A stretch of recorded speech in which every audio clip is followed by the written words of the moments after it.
নড়াইলে আরবি পড়াতে আসা শিশুকে যৌন নিপীড়নের অভিযোগে এক মসজিদের ইমামকে পিটিয়ে পুলিশে দিয়েছে স্থানীয়রা। পরে ভুক্তভোগী শিশুর বাবার করা মামলায় তাকে গ্রেপ্তার করা হয়েছে বলে জানিয়েছেন নড়াইল সদর থানার ওসি অজয় কুমার কুণ্ডু। গ্রেপ্তার আমিনুল ইসলাম ওরফে জামিল সদর উপজেলার রুখালী গ্রামের মৃত আবুল কাশেমের ছেলে। তিনি চাকই পশ্চিমপাড়া বাইতুস সালাম জামে মসজিদের ইমাম।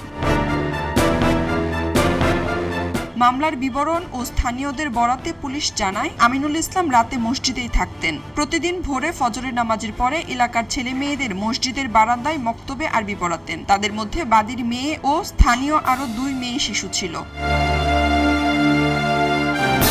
এর মধ্যে গত 5 মে বাদীর শিশু কন্যাকে চকলেট খাওয়ানোর কথা বলে ঘরে ডেকে নেন তিনি। এ সময় শিশুটির শরীরে বিভিন্ন স্থানে হাত দিয়ে যৌন হয়রানি করেন। পরে শিশুটি বাড়ি ফিরে পরিবারের সদস্যদের বিষয়টি জানায়। পরিবারের সদস্যরা অন্য শিশুদের কাছে জানতে চাইলে তাদের সঙ্গেও এমন করা হয়েছে বলে জানায় শিশুরা।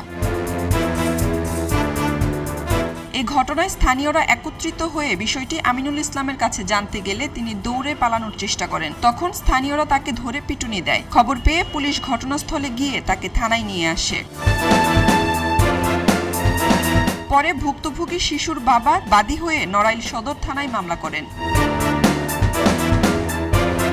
ওসি অজয় কুমার কুণ্ডু বলেন, প্রাথমিক জিজ্ঞাসাবাদে তিনি পড়ানো শেষে শিশুদের যৌন হয়রানি করেন বলে স্বীকার করেছেন। তাকে শনিবার আদালতে পাঠানো হবে।